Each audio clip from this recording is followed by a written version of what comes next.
So I went to go see Fahrenheit 11/9, the new documentary film by Michael Moore. This is not Fahrenheit 9/11, even though they have very similar names. This is somewhat of a spiritual successor or spiritual sequel to that movie. Michael Moore, of course, is known for making these political, controversial documentaries like Bowling for Columbine.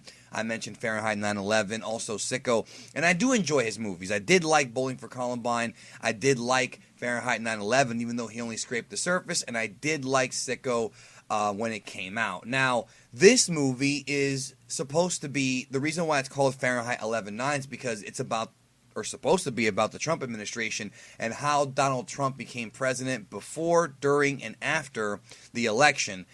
Because the 11/9 represents November 9th, 2016, when he actually was announced as president. Now, I don't talk about politics on any of my social media or on any of my videos or anything like that, podcast. For the purposes of this review, I don't want to discuss necessarily giving my opinion on politics, but I do want to give my opinion on the movie. See what I'm saying? Now, the movie was entertaining. There are things about the film that I thought were a little to the extreme. It's a very bleak movie. Now, if you don't live in the United States, you don't understand or don't care about American politics, this might not be a movie for you. I personally am not that deeply rooted in politics whatsoever. It's just not something I'm interested in, but I enjoy Michael Moore's movies. I'm really only watching it because of the director and the films that he makes. You see what I'm saying? And I don't always agree with everything he says, but the guy knows how to make a good movie. When it comes to this film, one of the big criticisms that I saw after I saw the movie from other people was that it was very disjointed, and there's truth to that. This movie is not just a 2-hour attack piece on Donald Trump. That is not what this movie is about.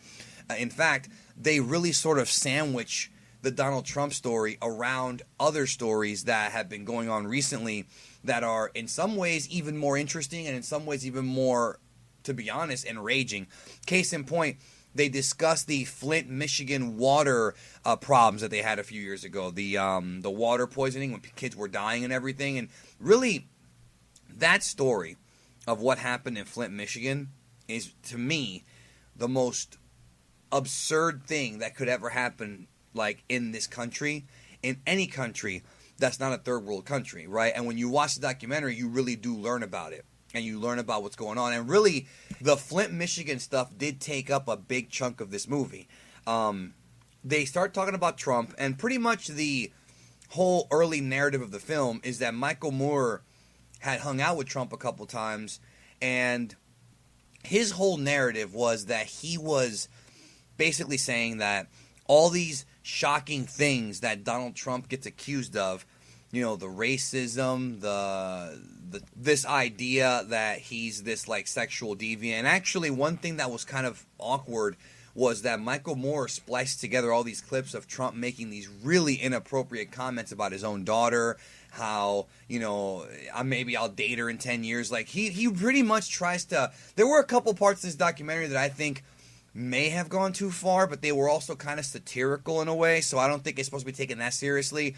But I can't imagine people who are diehard Trump supporters hating it, because there was a couple parts in this documentary where even I was like, all right, like, I get what you're doing and all that, and I get that Trump has said some really weird things about his daughter, but it's like, you know, he made it seem like Trump wanted to have sex with his own daughter. And I'm not even kidding. Like, he literally said that. And whether or not he does, hey, it's none of my business. But later on in the documentary, he talks about, or he doesn't talk about, he compares Trump to Hitler. And to me, I thought that was a little tiny bit too far. I see the message he's going for as far as how tyranny begins.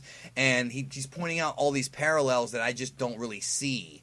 I see some, you know, corruption, obviously, but I don't really see these parallels. So I did think that was a little bit too extreme. Now, as far as the film being disjointed, there's three main narratives of the movie. There's the Trump story, the Flint, Michigan, and gun control. Those are the main things. We have heard Michael Moore discuss gun control in other films. I mean, this is just not a new topic here. Specifically, the message and the reason why he was talking about the gun control in this film is to kind of illustrate the point that, you know, there have been changes made, but it's going to take people rallying together to make these changes as far as gun control goes. Now, that's going to be a totally different... I don't even want to talk about that on here. You got to watch the documentary, but that is a big portion of the documentary, but I'll be honest, I did feel it was very much unfitting. Even though, yes, he's trying to make a correlation between Trump being president and gun control. But as I'm watching it, I felt like the whole gun control segment could have been like a different documentary. Like, it felt like it was like a different story. He tries to wrap it all up again, but it does seem like a different story in this thing. The Flint, Michigan stuff, like I said, is actually the most enraging thing because people actually did die. Now, with regards to the Flint, Michigan thing, and one thing I want to make very clear to people who listen to this who may be Republicans, okay, understand, Michael Moore does not just spend the movie burying Republicans. Democrats get it too. In fact, the most interesting, in my opinion, one of the most interesting things that was brought up in this documentary, which I was not expecting, by the way, was the criticism that he has, and I mean heavy criticism, the way it's edited together from the people and whatnot, of Barack Obama and of what happened to Bernie Sanders. So I had no idea. I didn't know about what actually went on with the, because I don't follow politics like that. I didn't know, okay? But he basically points out in the documentary that essentially Bernie Sanders was robbed out of the Democratic vote nomination because West Virginia, who voted for him, I guess they all voted for him, but whoever represented West Virginia straight up lied and said they voted for Hillary, and thus she got the nomination. And it really, he pretty much straight up says, the Democratic Party lied. So he's not just going after Republicans here at all. He actually is relatively party unbiased. He really is. And I'm going to give him credit for that. And he also talks about how during the Flint, Michigan thing, there was poisoning in the water. And Barack Obama shows up. And he's trying to give everybody kind of this is 2015, kind of to calm everybody down about it. And then he's like, can I have a glass of water? And he's drinking the water. And people felt that was very inappropriate because there were actual children that were getting sick and or dying. Older people were dying because of this water poisoning in Flint, Michigan, and the dude's sitting there drinking water. And I guess he was trying to make them feel better about it, but it actually backfired. And essentially what Michael Moore is saying is that because of Obama making that, drinking the water and in a way taunting the citizens of Flint, Michigan, this is what he's saying, as a result of that, less blacks voted in the 2016 election. That might have been what helped the Republicans win. Now, I don't know if that's actually what happened. I don't have the numbers in front of me. But, the point is that he does take everyone to task in this movie. But the movie's very bleak, and I'll be honest, it's a little too bleak. I mean, he almost makes it seem like we're going to head to another World War II, and I guess that would be World War III, right? But he's saying that we're on our way to being in a it's just stuff that I've heard for years, that we're on our way to being in a totalitarian, government, that we're on our way to, without actually saying it. He's just basically trying to say that we're living in these scary times now where we're going to lose our rights for fake protection, very similar to the Patriot Act. He even compares it to the Patriot Act, which is why I even watched Fahrenheit 9/11, because that was a very good, very, very good look at the Patriot Act and how screwed up it was. But his whole narrative in this movie is to say that, we're in a very dangerous time right now. It's going to be up to the people to, stop this. Now, he uses the gun control example because they actually got this, corrupt politician to drop out of the running.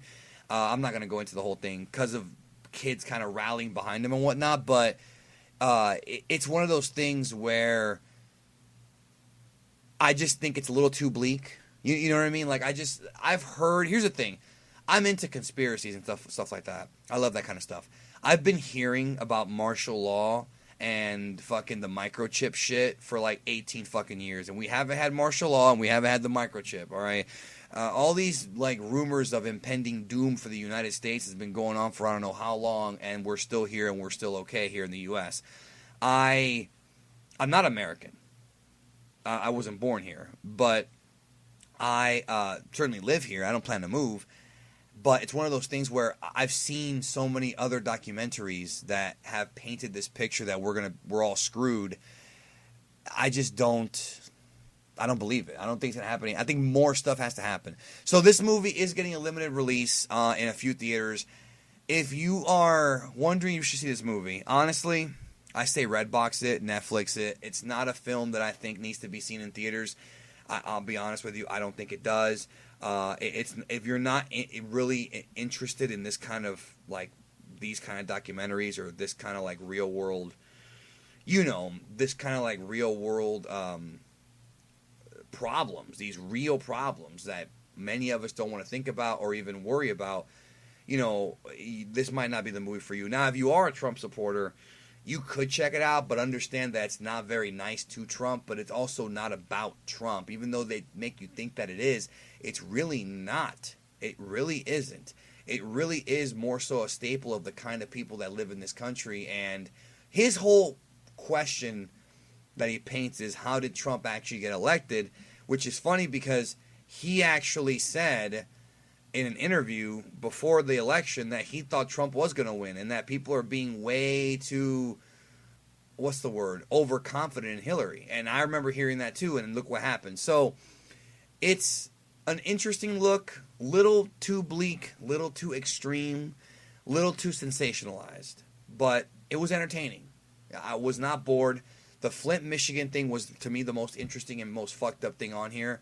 And that really wasn't Trump. That was before Trump even got elected. So it's almost like he tried to put 3 documentaries into one, which is not a good thing, but I was not bored.